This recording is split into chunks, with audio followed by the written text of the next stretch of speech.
When it comes to learning a new skill, it's always a good idea to revisit the basics every once in a while and make sure you're still on the right track and understanding things how you did originally. So that's why I'm introducing this series, Things I Missed in the Dungeon Master Guide That I Really Should Pay More Attention to.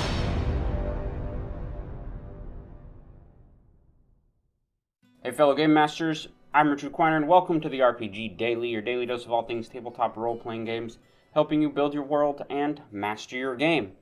Like I said, this is a series, not going to be a super consistent thing, like I'm not doing this every other day for a while, I'm just, every once in a while, I will make a video of this type that just says, here's something I missed in the Dungeon Master Guide, I'm going to try to do better. That's kind of the idea behind it. And today's topic is actually something that I think a lot of Dungeon Masters overlooked, or have overlooked in the past. I don't really know how everyone plays it, but I know for me, it was something I kind of glossed over, took it for granted, and now looking at it, I see that I missed quite a bit that could have changed how my games went and how the system could actually be done better. This is mainly geared for Dungeon Masters, newer ones, old ones, whoever wants to look at it, but it could also be useful for players to understand the behind-the-screen mechanics of how some of this stuff works as written in the DMG so they can make it a little easier on their Dungeon Masters as well. So for today's topic, we're talking about social interaction. Like I said, they kind of get taken for granted in games. I know I have an oversimplified method that I use to run them, and when I say oversimplified, I mean it was kind of on track with what the Dungeon Master Guide had planned, but I took way too many things out of it, and it was super basic, and we'll get into that. A social interaction in role-playing games is often a player, character, and an NPC have a conversation. Maybe the player character wants something, they try to convince the NPC to help them get it, and then they roll to see if that NPC will help them. My oversimplified method was just that. I would have the conversation with the players as the NPC, and then at the end of the conversation I would have them roll a check. Usually charisma based, it could be intimidation, persuasion, or deception depending on how the players played through the conversation. The problem I ran into with this is I would run into this situation where either the role play would be really, really good and the die roll would be bad, or the die roll would be really, really good and the role play would be bad. Either of those could have come through. And when I say the role play is bad, I don't mean that the players are bad at role-playing, I just mean maybe they didn't quite get the conversation where they wanted it to be with that NPC in that moment. When you have these situations where the dice and the actions at the table don't quite line up, one of them can feel cheated. If the die roll is really, really poor, and the conversation went really well for the PCs, it can feel like the PCs kind of got cheated out of their success. Obviously, you can forego having a roll, but if you skip the roll part, then you kind of feel like maybe you're not giving the dice a chance to work their magic and cause some randomness at the table. That's how I used to run things like this all the time, and I always kind of had that concern of like, well, the dice aren't going to line up with the conversation all the time, and the conversation aren't going to always line up with the dice. But that's where the Dungeon Master Guide system actually comes into play and accounts for both parts of it in determining the success or failure of a conversation. Before I dive into how it works in the Dungeon Master Guide, I just want to touch on how it works according to the player handbook. They give a very surface level overview where step 1 is you play out the conversation with the NPC. The players can choose one of two types of role play that they can be involved in. They can do a more descriptive type where they're describing their actions and describing what their character is saying, or they can do the more active type where they themselves are speaking or acting as their character. It's kind of the difference between a first-person perspective on things and a third-person perspective. Two very different methods, but it encourages both in the player handbook, and I just thought that would be a nice thing to mention. When it comes to the ability check, the player handbook mentions it as being key in determining the outcome. It also mentions that the DM will call for a check when they need to, so just don't go rolling dice unless the DM says to go rolling the dice. Just a little tidbit.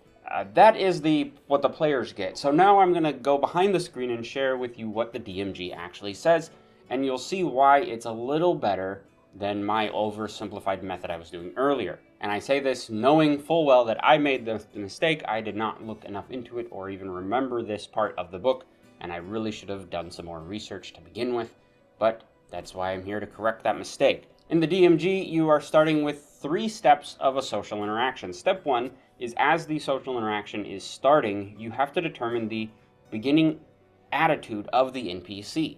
They can have one of 3 different attitudes towards the party. They can be friendly, meaning they're willing to help, they're all for this party succeeding in their task. They can be indifferent, meaning they have no strong feelings either way. They are just as likely to help as they would to hinder the party. They don't have to be, grumpy or rude to the party, they just can be indifferent. And then you have hostile, which means they are in direct conflict with the party. This doesn't mean that they are going to necessarily attack the party on sight. It just means it will be much harder for the party to get them to help them, and more likely the outcome will be that that person will not help them or get in the way by actively defying the party. So you have one of those 3 starting attitudes that you set up at the beginning of the social interaction. Oftentimes, as a DM, you'll have this planned out beforehand. When you create an NPC, you'll know how they'll feel about the party before the party even reaches them. The next step in social interactions is having the conversation itself. This is where the party and the DM, the NPCs and the PCs, have their conversation. The player characters get to speak their mind, try to convince the NPCs that their method is good and that they should help them, potentially. The NPCs get to speak their mind and share why they may or may not want to help with the party. There also comes in different roles in here, such as insight, where the party can actually get a better idea of what the NPC wants, so they can manipulate the conversation to offer the NPC what they really need. During this conversation, this is where it's important. During the conversation, the NPC's attitude may change towards the party. It may get a better attitude, they may get a worse attitude, depending on how the conversation goes. The Dungeon Master Guide says that it rarely changes more than 1 step away. For example, a hostile creature may become indifferent towards the party, but they're less likely to go from hostile to friendly in one conversation. But that doesn't mean it can't happen. It's your table, you're the Dungeon Master. So throughout the conversation, you're seeing how the players are interacting with the NPCs, you're seeing what kind of skills they're using, and then at the end of that, you determine what is the NPC's current attitude towards the players. This attitude comes into play in step 3, which step 3 is make an ability check. Charisma, generally, you're going to be dealing with either intimidation, persuasion, or deception, and it all depends on how the players approach the conversation with the NPC. This is a simple part we know, but here's where it gets different. The Dungeon Master Guide actually has tables for each attitude type that tell you how the conversation will play out, what the results of a specific die roll will be based on the NPC's attitude. And they're different for each attitude type. A friendly creature who, after the conversation, if they are friendly towards the NPC, their outcome can range from helping the party without taking much of a risk, all the way up to helping the party taking great risk on themselves with a higher roll.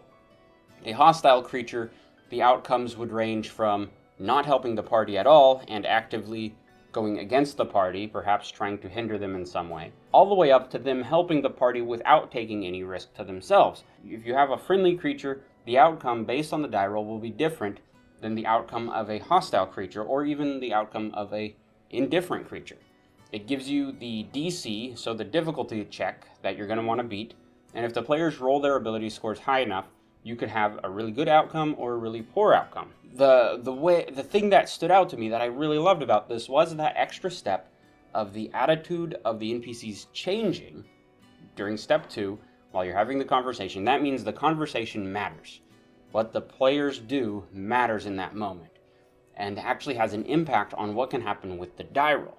Using the different levels of attitude towards the party lets the dice speak to the conversation and to the situation at hand, getting a result that the party may want or they might not want. I think this solves a little bit of the problems of party members going, oh, well, I have this nat 20, it's going to be the best result ever. If they're having a conversation with a hostile character, hostile NPC, even if they roll a nat 20, the hostile NPC table says they'll help, but without taking much risk. So if the party members are asking for this hostile NPC to help them and risk their life by putting that on the line for them, that even won't happen even with a natural 20 roll. There is more written up in the Dungeon Master Guides that I don't feel like I need to go into. but this system does allow for party members to help each other in the conversations to give advantage or disadvantage on the different roles. It allows for having multiple charisma checks throughout the conversation, including continuing the conversation on to change the attitude of the character even more. So if they have a hostile creature, they could continue the conversation, and if they really play their cards right, they could turn that into a friendly creature using multiple checks and multiple sections of conversation. There's a lot involved here, and I really looked at it and I was kicking myself for months after I reread this and learned about it, because it could have changed how I ran things and would have made it so much more interesting for me as a DM, and I think more satisfying for my players. Had they understand how this system works, they could have used that to their advantage in the mechanics method. The reason I explain this and say it's good for players to know is it really does put the power in their hands. D&D players like numbers, they like the crunch of the game sometimes, and I think by adding this type of mechanic into social interactions, it can work for them. They can think beyond just who has the higher charisma. Let's have them do the conversation. They can think of, how are we going to have a conversation with this NPC to get them on our side as best as possible before we have them make the roll. I support this. I'm doing this in my games now, and I feel that there is a real difference between this and how I used to do things. So let me know your thoughts on this method of social interactions. Is this something you've done, or were you like me and oversimplified it? You don't have to admit if you oversimplified it. That's just my thing to admit. That being said, if you like the video, go ahead and hit the like button and subscribe to the channel. I know a lot of people see these videos and haven't subscribed. Why not? If you want to come join us on Discord, there's a link to the Discord server in the description. And if you want to support the channel in other ways, financially, check out my Etsy shop. You can find some really cool 3D printed models, which I will send to you. And if you use the code RPGDaily10, you'll get 10% off your order. All the links for that will be in the description. I've been Richard. Thanks for watching.